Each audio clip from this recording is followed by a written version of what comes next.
vous souvenez, pour les plus jeunes d'entre vous, vous avez peut-être lu Saint-Exupéry, Le Petit Prince. S'il vous plaît, dessine-moi un mouton. S'il vous plaît, dessine-moi un mouton. Alors il fait un premier mouton, il dit non, celui-là il est déjà trop malade, faisons un autre. Alors il dit mais non, je t'ai dit un mouton, je t'ai pas dit un bélier, il y a des cornes. Alors il déchire, non, celui-là il est trop vieux, je veux un qui vive très longtemps. Et alors le cher Saint-Exupéry de Guerlas dessine une boîte, puis dit voilà, le mouton il est dans la boîte. Et le gamin dit, le petit prince dit mais c'est tout à fait comme ça que je le voulais. Il est caché dedans. Eh bien, voyez-vous, cette idée de dessiner, d'avoir le visage, de voir à la fois le mystère, il est dans la boîte, il me fascine. Ben, c'est un petit peu ça que Dieu fait à travers l'image de l'agneau. Voyez-vous, c'est un jour dans une école, une maîtresse demande aux enfants de 6-7 ans, vous allez me faire un dessin. Alors chacun faisait le dessin, puis elle passait dans les rangs en disant « Toi, qu'est-ce que tu as dessiné ?»« Moi, c'est mon papa. » Ah ben dis donc. Ouais, moi, c'est ma maman. Moi, c'est mon chien. Moi, c'est ma maison. Tu as oublié la porte d'entrée. Bon, très bien. Puis un enfant dit « Ben moi, je dessine le bon Dieu. » Et puis la maîtresse dit « Mais on ne sait pas à quoi il ressemble, le bon Dieu. » Puis le gamin dit « Quand j'aurai fini mon dessin, vous saurez. » Voilà. Toujours ce désir de voir, toujours ce désir de saisir. Dans l'Ancien Testament, comme chez les musulmans surgis, interdiction formelle, parce qu'on n'a pas le droit, bien évidemment, de dessiner, d'imaginer, de projeter notre imagination sur Dieu. Et puis voilà que aujourd'hui, depuis que Dieu a pris notre chair, depuis que le Verbe s'est fait chair, depuis qu'on l'a contemplé dans la crèche, depuis qu'on l'a contemplé sur la croix, et maintenant qu'on va le contempler tout à l'heure sous l'apparence, le look d'un bout de pain, alors on sait à quoi Dieu ressemble.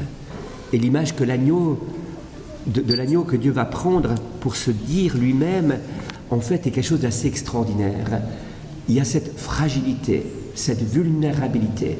Un agneau qui, certes, a aussi la force du lion, puis c'est ainsi qu'on le présente dans l'Apocalypse, mais qui est d'abord celui qui est offert. Dans la tradition juive, vous savez, c'est l'agneau qui va être offert en sacrifice. Et le sacrifice, je le répète, c'est ce qui nous rapproche de Dieu. Au temple juif, on avait la tradition d'offrir tous les jours 2 agneaux pour le sacrifice perpétuel, comme on célèbre tous les jours la messe pour que l'agneau de Dieu vienne sur l'autel et que nous puissions le recevoir en vue d'une union, d'une communion avec Dieu. L'agneau est présenté comme dans le 4e chant du serviteur souffrant du prophète Isaïe. Maltraité, il s'humiliait, il n'ouvrait pas la bouche, comme l'agneau qui se laisse mener à l'abattoir, comme devant les tondeurs, une brebis muette, il n'ouvrait pas la bouche. Et c'est vrai qu'un agneau ne réagit pas. Du point de vue de l'étiologie, de la science des comportements des animaux, eh bien, une chèvre va crier, va hurler, un agneau se laisse faire comme ça. Voilà. Il y a une sorte de, non pas de passivité, on pourrait dire d'offrande totale, il est le symbole de l'animal de l'offrande, qui se laisse offrir, qui se laisse égorger, sans aucune réaction. Et puis dans l'Apocalypse, on a justement cette vision sublime de l'agneau, devant lequel se prosternent les vieillards, les anges, tout le monde, et qui dit à l'agneau de Dieu, gloire, honneur et louange. Et tout le monde dit Amen, Amen, Amen, Amen. Voilà. Et donc, cette révélation du Dieu comme agneau est quelque chose d'important. Qu'est-ce que ça provoque en nous? Vous savez que quand les Juifs étaient justement en Égypte, ils avaient dû sacrifier l'agneau et marquer les linteaux des portes des maisons par le sang de l'agneau. Et alors, la tradition nous dit que l'ange, celui exterminateur, allait passer par-dessus les maisons. C'est le sens de Pâques, c'est le sens de Pessah, préservant les enfants des Juifs et provoquant la mort chez les autres enfants, les Égyptiens. Les Juifs se disent, c'est pas tout à fait juste comme explication. Est-ce qu'il fallait vraiment marquer du sang de l'agneau la porte des Juifs pour que l'ange reconnaisse? L'ange sait lire sur les boîtes aux lettres. Bernstein, Epstein, Rockefeller, enfin oui, ils savent lire. Donc, est-ce qu'il avait besoin que l'on indique le nom des habitants? Il dit, c'est pas tellement pour ça qu'il fallait marquer du sang de l'agneau. Chaque fois qu'on marque les portes de nos vies du sang de l'agneau, c'est pour nous dire prière de déranger à n'importe quelle heure du jour et de la nuit. C'est pas do not disturb, ne pas déranger s'il vous plaît, c'est je vous en prie, dérangez-moi. Je ne veux plus rester en servitude, je ne veux plus rester en Égypte. Vous savez que la tradition nous dit qu'à peine un tiers des Juifs ont accepté de partir d'Égypte. C'est pour ça que d'autres personnes non juives ont accompagné le peuple, qu'on appelait le ramassis des nations en quelque sorte, qui sont joints avec, puisqu'il y a des places libres, autant prendre le train avec les Juifs et partir de cette terre de servitude. Prière de déranger. Je suis prêt à me laisser déranger, jour et nuit. Je suis prêt à partir en exode. Je suis prêt à prendre la route. Chaque fois que l'agneau arrive, ce n'est pas un agneau de confort, c'est un agneau de dérangement. Un agneau qui nous met en route, qui nous met en déroute parfois même, qui nous met en tout cas en exode. Il nous met, pour reprendre les mots du pape Benoît XVI, il nous met d'abord en extase. Il nous fait sortir de nous-mêmes, regarder l'agneau, lever les yeux vers l'agneau, contempler l'agneau, regardez ce qu'il vous dit. Regardez, il est la source, il est la lumière du monde. Il est le Rédempteur, il est le Sauveur. Un agneau comme égorgé et glorieux, qui est le centre de toute l'histoire de l'univers et de l'amour de Dieu avec l'humanité. Et cette extase, cette sortie de nous-mêmes, qui nous fait contempler le visage de l'agneau, c'est tout le sens de l'adoration eucharistique, c'est le sens de la communion qu'on va vivre tout à l'heure, eh bien, nous met en exode, en route. En exode pour sortir de nos conforts, sortir de nos certitudes, pour aller vers l'autre. Le pape François disait, en exode vers les plaies de nos frères et sœurs, en route vers les besoins de l'autre. Et donc, l'agneau n'est pas un lieu de confort, c'est un lieu de mise en route, de marche, d'oser partir, d'oser sortir de nos lieux où on se rassure pour vraiment entrer dans ce que les Juifs appellent la porte de la sainteté.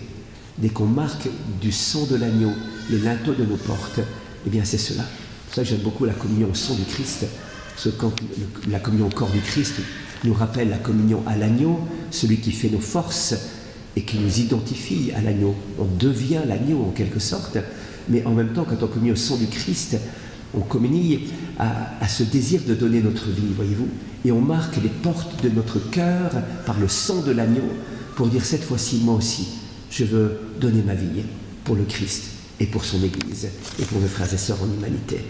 Donc, il y a vraiment une interpellation profonde qui nous est donnée à travers ça. Et puis, l'autre point, l'agneau, voyez-vous, vient aussi rectifier les choses. Le cardinal Bergoglio, qui était encore à l'époque archevêque de Buenos Aires, disait un jour « Je vous envoie, dit Jésus, comme des brebis parmi les loups, comme des agneaux au milieu des loups. » On lui dit « Seigneur, t'as pas un autre endroit ?» Franchement, c'est pas confortable pour un agneau d'être au milieu des loups, vous voyez. Nous, on entend ça, ça nous dit « Ah bah oui, c'est... voilà. » Non mais c'est fou. Je vous envoie comme des agneaux au milieu des loups. Et voilà. J'allais dire à 100%, on sait comment on va finir. Sauf s'il y a un miracle, sauf si le loup peut devenir lui aussi agneau. Et ça, c'est la grande révolution qui peut se produire. Si Dieu prend le risque de nous envoyer comme des agneaux, comme des brebis au milieu des loups, c'est que, humainement parlant, rationnellement parlant, expérimentalement parlant, la mort est certaine, sauf si le miracle peut se produire, que le loup devienne lui aussi agneau. Et que par mimétisme, par la charité qu'on va montrer, par la délicatesse qu'on va manifester, par la douceur qu'on va manifester au monde, eh bien, les loups vont devenir des agneaux. Les loups vont pouvoir apprendre de l'agneau à vivre autrement. Alors, ça, c'est tout le sens de l'amour, voyez-vous. L'agneau nous oblige à sortir, à nous extasier devant lui, à partir en exode, et puis à regarder autrement les choses. Il y a un conte soufi que j'aime beaucoup, c'est un fiancé qui rentre d'un long voyage, et puis il vient frapper à la porte de sa fiancée, qu'il aime depuis toujours, et il entend la voix aimée de la fiancée qui lui dit « Qui est-ce » Il dit « Mais c'est moi, c'est Abdallah, je suis revenu. » Et alors la porte ne s'ouvre pas. Il dit « Mais c'est pas possible, elle n'a pas pu m'oublier, c'est pas possible qu'elle ait quelqu'un... » Enfin, alors il part, il prie, il jeûne dans le désert, puis il revient. Quelques temps plus tard, il dit, je vais quand même essayer une deuxième fois. Alors, il frappe à la porte et de nouveau la voix émet dedans, dit, mais qui est-ce? Et puis il dit, mais c'est moi, je suis ton fiancé, c'est moi, Abdallah, ouvre. Et la porte ne s'ouvre pas. Alors il ne comprend rien. Il repart dans le désert, il prie, il jeûne, il revient quelques temps plus tard, et il frappe à la porte, troisième essai. Et toujours la même voix aimée à l'intérieur qui dit, mais qui est-ce? Et Abdallah répond cette fois-ci, c'est toi, ma bien-aimée, c'est toi. Et la porte s'ouvre. L'agneau nous fait passer du moi à toi, voyez? C'est moi, c'est moi, c'est moi. Et tout d'un coup, dans la prière, c'est toi qui est important. Ça, c'est la révolution que va produire l'agneau. Il va nous extasier au point que c'est l'autre qui est important. Quand on vient recevoir le corps du Christ, notre centre de gravité est désormais dans le cœur palpitant de Jésus au Saint-Sacrement, qui va nous assimiler à lui. Et puis le dernier point que j'aimerais relever par rapport à l'agneau, c'est que l'agneau joue aussi un rôle tout à fait particulier dans nos existences. Je ne sais pas si vous avez remarqué, mais parfois il y a une ménagerie à l'intérieur de nous-mêmes. On la voit bien chez les autres d'ailleurs. C'est très évident. Il y a le lion de l'orgueil et de la domination, il y a le coq et le paon de la vanité, il y a le chat de la flatterie, il y a le renard de la fourberie, il y a le serpent de l'envie, il y a l'ours de la possessivité, il y a la pie de la jactance, il y a le singe de la moquerie, il y a le rhinocéros de la brutalité, il y a le pachyderme insensible, il y a la mule entêtée, il y a l'anguille fuyante, il y a le lièvre peureux, il y a la chèvre qui murmure sans cesse, il y a le porc étalé dans son plaisir, il y a le chien colérique, il y a les mouches bourdonnantes de soucis, et il y a le ver rongeur de l'inquiétude. On voit ça chez les autres, hein, vous avez remarqué? Chez les voisins, chez l'époux, chez l'épouse, chez les enfants, chez les parents. Oh, les parents. Là. Alors on se dit, mais qui est-ce qui va venir dompter toutes ces petites bêtes qui sont en moi? Quelle est la personne capable de faire ça? Voici l'agneau de Dieu qui enlève le péché du monde. Seul l'agneau de Dieu est capable de venir affronter le lion, le coq, le chat, le renard, le serpent, le pachyderme, la chèvre, le chien, les mouches. Lui seul est capable de venir apporter son règne, qui est paix, justice et joie dans l'Esprit Saint. J'ai vu la colombe descendre sur lui et lui baptise dans l'Esprit Saint. Et cette colombe, cet agneau, vont venir au cœur de nos existences, transformer complètement nos vies, sont capables de venir transformer ces péchés qui nous habitent, ces tendances qui nous habitent, ces violences qui sont en nous, pour nous donner la douceur de l'agneau. Comprenez bien, la douceur, ce n'est pas la mollesse. Jésus a dit bienheureux les doux, ils posséderont la terre. Il n'a pas dit bienheureux les mous, ils posséderont la terre. C'est très différent. Donc, dans la douceur, il y a une certaine violence qui est là, mais violence qui se fait contre cette ménagerie intérieure et pas contre l'autre. Voyez-vous, elle se fait pour que règne en moi le règne de l'agneau, pour que règne en moi le règne de la colombe, pour que règne en moi le règne du Christ. Alors demandons cette grâce, si vous voulez bien, en venant recevoir tout à l'heure, on va entendre ces paroles, voici l'agneau de Dieu qui enlève le péché du monde. Ces mêmes paroles que Jean le Baptiste a prononcées en désignant Jésus, ce sont les mêmes paroles, c'est le même agneau, c'est le même Jésus que l'on va recevoir, et on va dire, oui, je crois, extasié devant l'agneau qui nous est montré. Vous savez que quand on élève l'hostie à l'élévation, quand on élève l'hostie pour le montrer à la communion, c'est pour le voir. L'amour veut voir l'autre. Imaginez deux fiancés qui sont comme ça, on dit ils sont timides, ils ont un problème. Dans l'amour, on veut voir. C'était Raymond DeVos qui disait, moi avec ma femme, au début, on était tellement timides qu'on n'osait pas se regarder. Maintenant, on ne peut plus se voir. L'amour est dans le regard. Les neurosciences nous le disent d'ailleurs. L'amour est dans le regard. Je veux voir Dieu. À l'époque de Sainte Gertrude d'Efta, on avait commencé déjà à s'incliner devant l'élévation, puis elle trichait, elle baissait la tête, puis elle regardait Jésus. Puis elle dit, ça te fait rien que je te regarde? Je dis, non, ça me fait craquer. Au contraire, il y aura des grâces au ciel pour chaque regard d'amour que tu auras posé sur moi. Donc ça, c'est l'extase. Je veux voir l'agneau. Et ensuite, une fois qu'il rentre en moi, je veux partir dans l'exode. Je ne veux pas rester là où je suis. Je veux partir, je veux me mettre en route. Je veux quitter. Un exode qui ne me fait pas tourner en rond, mais qui me met vraiment dans la magnifique aventure à laquelle l'Évangile m'appelle, l'aventure de la sainteté et de la charité. Amen.